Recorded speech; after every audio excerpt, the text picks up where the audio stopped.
Mashinamiz tayyor bo'ldi. Bu mashina signalizatsiya uстановка qilib berdi. Hamda Malibu. Biz polni mashinamizni full variantda 0 dan yig'ib berdik. Ko'rsatib o'tamiz ana motorni yatsaklari.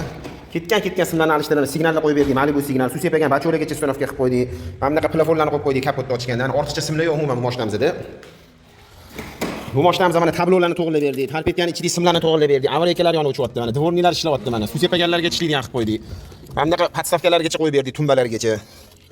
Signallar ishlayapti mana. Hamma shuni otsanglar salon ashinalar yonyapti. Mana bunaqa Euro предохранительный blok ham qo'yib berdik bu mashinamizga. Signalizatsiya uстановка qilib berdik. Bu mashinamizda polni orqa faralar ishlayapti. To'g'rimiz avariyka, nomer ashinalargacha, zadnilargacha yonyapti. Eng ishkala joy mana pultni bosib bagaj o'chaganlarga ishlayapti. Yana bir marta ko'rsatib o'tamiz. Pultimizni bosib bagaj o'chaganiga ishlayapti. Bu mashinamizdan polni full variantda yig'ib berdik. Mana stiker podiyonni ham olib kelganlar. Hozir uni uстановка qilib beramiz ertaga xudo xolisa. Hamma shuni otsanglar mana sana ashinalar ishlayapti. Matoniyatsiya ko'rsatib o'tamiz yana bir marta mana.